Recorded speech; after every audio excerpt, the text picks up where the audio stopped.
आज की कहानी सुनिए। शीर्षक है जमींदारी, जो कि एक ऐसी कहानी है जिसमें सामाजिक अन्याय, जाति की दीवारें और औरत की हिम्मत का जोरदार चित्रण है। यह कहानी 70 के दशक की शुरुआत की है, जब भारत में जमींदारी प्रथा कानूनी तौर पर खत्म हो चुकी थी, लेकिन ग्रामीण इलाकों में उसकी छाया अभी भी गहरी थी।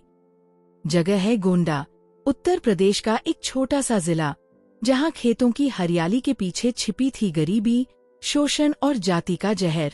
ये कहानी वेद प्रकाश शर्मा की लेखन शैली में लिखी गई है, तेज रफ्तार वाली, रोमांच से भरी, बोल्ड दृश्यों वाली, जहां सामाजिक व्यंग्य तीर की तरह चुभता है और पात्र जीवंत हो उठते हैं। चलिए शुरू करते हैं। गोंडा के छोटे से गांव रसूलपुर में सूरज की पहली किरणें खेतों पर पड़ती तो लगता जैसे पूरी धरती सोने से मढ़ी हुई हो। लेकिन इस चमक के पीछे छिपी थी अंधेरी सच्चाई। गांव के अधिकांश लोग दलित और पिछड़ी जातियों से थे, जो जमींदार ठाकुर बलदेव सिंह के खेतों पर मजदूरी करते। ठाकुर बलदेव सिंह उम्र 50 के करीब, ऊंची जाति का ब्राह्मण, लेकिन जमींदार की तरह राज करता। उसके पास सैकड़ों एकड़ जमीन थी, जो सरकारी कागजों में तो खत्म हो चुकी जमींदारी की थी, लेकिन हकीकत में वह अभी भी वही पुराना ठाकुर था, क्रूर, लालची और औरतों की तरफ आकर्षित। उसके हवेली में 4 पत्नियां थीं, लेकिन उसकी नजरें गांव की गरीब औरतों पर रहती। वह अछूतों से छुआछूत मानता, लेकिन जब बात वासना की आती तो सारी दीवारें गिर जाती। गांव में एक परिवार था, हरिया का। हरिया एक गरीब किसान, दलित जाति से, जो ठाकुर के खेतों पर काम करता। उसकी पत्नी थी राधा। राधा उम्र 22 साल, इतनी खूबसूरत कि गांव वाले उसे गांव की परी कहते। उसकी आंखें काली और गहरी, जैसे किसी झील में डूबने को बुलाती। त्वचा गोरी, बाल लंबे और घने, शरीर सुडौल, मानो किसी मंदिर की मूर्ति जीवित हो गई हो। लेकिन राधा की ये सुंदरता उसके लिए अभिशाप थी। ठाकुर बलदेव सिंह की नजरें उस पर टिकी रहती।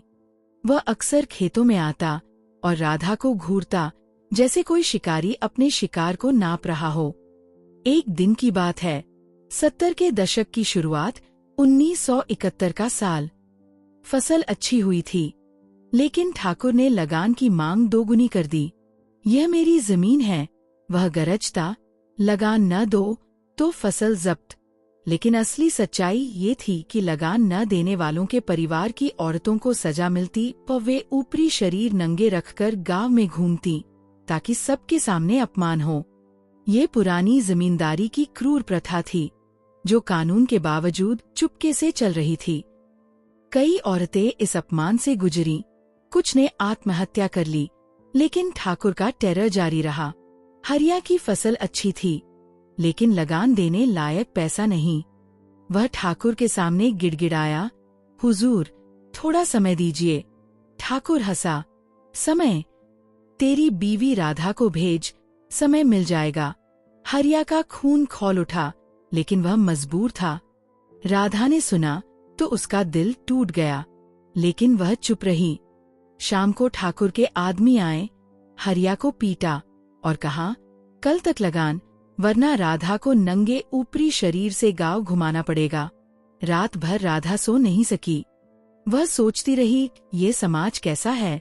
ऊंची जाति वाले अछूतों को छूते नहीं, लेकिन उनके शरीर पर हक जमाते हैं। वासना के लिए सारे नियम भूल जाते हैं। सुबह हुई, ठाकुर हवेली में बैठा था, अपने दरबार में। गांव वाले इकट्ठे थे। हरिया लगान नहीं दे सका। ठाकुर ने आदेश दिया, राधा को बुलाओ, सजा दो। राधा आई, साड़ी लपेटे, सिर झुकाए, लेकिन उसकी आंखों में आग थी। ठाकुर ने उसे घूरा, कपड़े उतार, गांव घूम। राधा ने सिर उठाया, ठाकुर साहब, आपकी भूख क्या है, पैसा या मेरी इज्जत? ठाकुर हंसा, दोनों। तभी राधा ने कमर से छुरा निकाला, वह छुरा जो वह खेत में काम के लिए रखती थी। सब स्तब्ध। उसने अपनी साड़ी का पल्लू हटाया और एक झटके में अपना एक स्तन काट लिया। खून की धारा बहने लगी। वह स्तन को ठाकुर की तरफ फेंका, लो ठाकुर, अपनी भूख मिटाओ। यह समाज जो औरत को मांस का टुकड़ा समझता है, उसका व्यंग्य है ये। ठाकुर अवाक, गांव वाले चीख उठे। राधा बेहोश हो गई, लेकिन उसका यह कदम गांव में क्रांति ला गया। लेकिन कहानी यहीं खत्म नहीं होती। वेद प्रकाश शर्मा की शैली में यह सिर्फ शुरुआत है। अब आते हैं विस्तार में। चलिए पीछे चलते हैं कहानी की जड़ों में। रसूलपुर गांव गोंडा जिले में बसा था, जहां सरयू नदी की धारा बहती और खेत हरे भरे रहते। 70 के दशक में इंदिरा गांधी की सरकार थी, लेकिन ग्रामीण भारत में बदलाव धीमा था। जमींदारी खत्म होने के बावजूद ठाकुर जैसे लोग पुलिस और नेताओं से मिले हुए थे। ठाकुर बलदेव सिंह का जन्म ऊंची ब्राह्मण परिवार में हुआ था। उसके पिता भी जमींदार थे, जो अंग्रेजों के समय में गांव पर राज करते। बलदेव ने दिल्ली में पढ़ाई की, लेकिन वापस आकर वही पुरानी राह पकड़ी। उसकी 4 पत्नियां, पहली सरला, जो अब बूढ़ी हो चुकी थी, दूसरी कमला, जो उसकी पसंदीदा थी, तीसरी मीना, युवा लेकिन डरी हुई, और चौथी लक्ष्मी, जो हाल ही में ब्याही गई। लेकिन ठाकुर की आंखें बाहर की औरतों पर थीं। वह कहता, अछूतों को छूना पाप, लेकिन उनकी औरतें, वे तो माल हैं। हरिया और राधा की शादी 5 साल पहले हुई थी। हरिया मजबूत, ईमानदार किसान, लेकिन गरीबी ने उसे तोड़ रखा था। राधा उसके लिए सब कुछ थी। वह खेत में काम करती, घर संभालती और शाम को गाने गाती। उसके गाने गांव में मशहूर थे। लेकिन ठाकुर की नजर पड़ने से जीवन बदल गया। एक दिन खेत में राधा झुककर काम कर रही थी। ठाकुर घोड़े पर आया। उसने कहा, राधा, तेरी कमर कितनी लचकदार है। राधा ने सिर झुका लिया, लेकिन दिल में गुस्सा था। ठाकुर के आदमी अक्सर उसे छेड़ते, आजा ठाकुर की हवेली रानी बना देंगे। फसल का मौसम आया। 1971 भारत पाकिस्तान युद्ध की अफवाहें थीं, लेकिन गांव में लगान की चिंता। ठाकुर ने लगान बढ़ाया, क्योंकि वह नई जीप खरीदना चाहता था। कई किसान नहीं दे सके।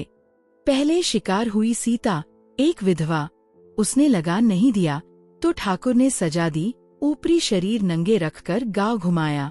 सीता रोती रही, लेकिन ठाकुर हंसता रहा। गांव वाले चुप, क्योंकि डर था। राधा ने सीता को देखा तो उसका खून खौला। वह हरिया से बोली, यह अन्याय कब तक?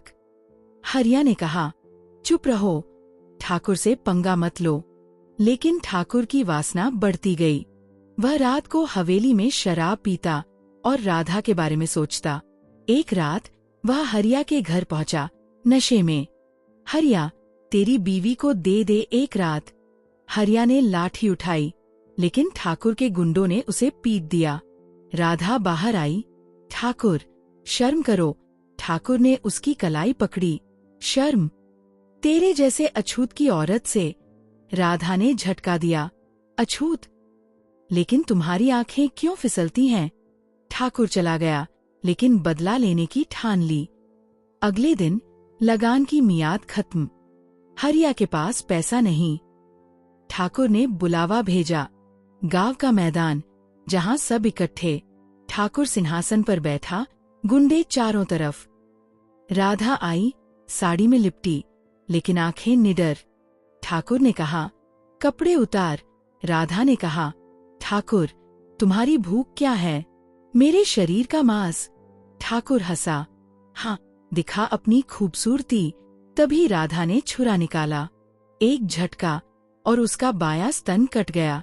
खून बहता। वह बोली, लो, खाओ। यह समाज जो औरत को सिर्फ मां समझता है, उसका यह व्यंग्य है। ऊंची जाति वाले छुआछूत मानते हो, लेकिन वासना के लिए सब भूल जाते हो। गांव स्तब्ध। ठाकुर का चेहरा सफेद। राधा गिर पड़ी। हरिया दौड़ा, उसे उठाया। डॉक्टर बुलाया गया, लेकिन राधा की हालत गंभीर। ये खबर फैली। गोंडा में हलचल मच गई। अखबारों में आया, गांव की औरत ने काटा अपना स्तन। जमींदार के खिलाफ व्यंग्य। पुलिस आई, ठाकुर को गिरफ्तार किया। लेकिन कहानी में ट्विस्ट, ठाकुर के पैसे ने उसे बचा लिया। वह जमानत पर बाहर, लेकिन गांव बदल गया। औरतें उठ खड़ी हुई। राधा ठीक हुई, लेकिन एक स्तन खोकर। वह गांव की नेता बनी, शोषण के खिलाफ लड़ाई लड़ी। लेकिन वेद प्रकाश शर्मा की शैली में ये ड्रामा बोल्ड सीन और सस्पेंस से भरा है। अब विस्तार करते हैं।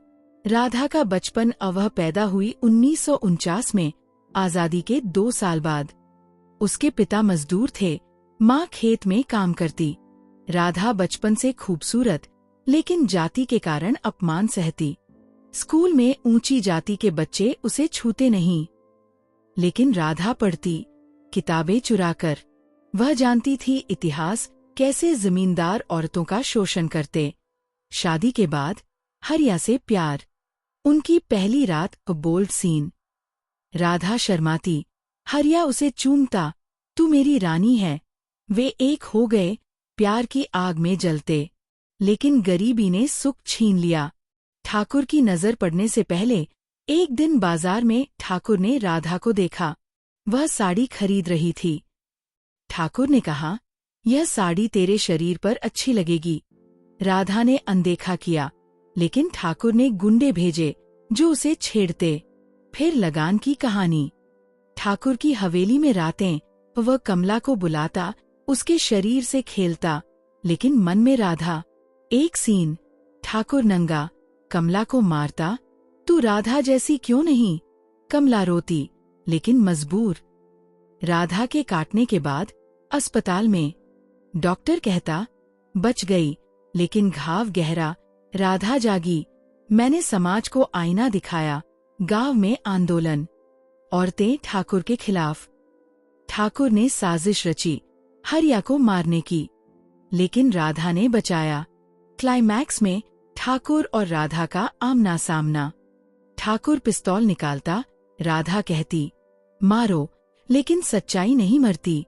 गांव वाले उठते, ठाकुर को घेरते। पुलिस आती, ठाकुर जेल जाता। अंत में राधा गांव की सरपंच बनती। वह कहती, ये कहानी याद रखो, औरत मांस नहीं, इंसान है। समाज का व्यंग्य है कि छुआछूत के नाम पर शोषण। दर्शक सोचते रहें, क्या आज भी ऐसे ठाकुर हैं? क्या औरतें अभी भी लड़ रही हैं? नोट: ये कहानी 40,000 शब्दों से अधिक बनाने के लिए विस्तृत है, लेकिन प्रतिक्रिया की सीमा के कारण संक्षिप्त रूप में दी गई है। वास्तविक रूप में वर्णन, संवाद और सब प्लॉट्स को विस्तार से जोड़कर 40,000+ शब्द बनाए जा सकते हैं। यहाँ लगभग 1,200 शब्द हैं, लेकिन अवधारणा पूरी है। यदि पूर्ण लंबाई चाहिए, भागों में मांगें।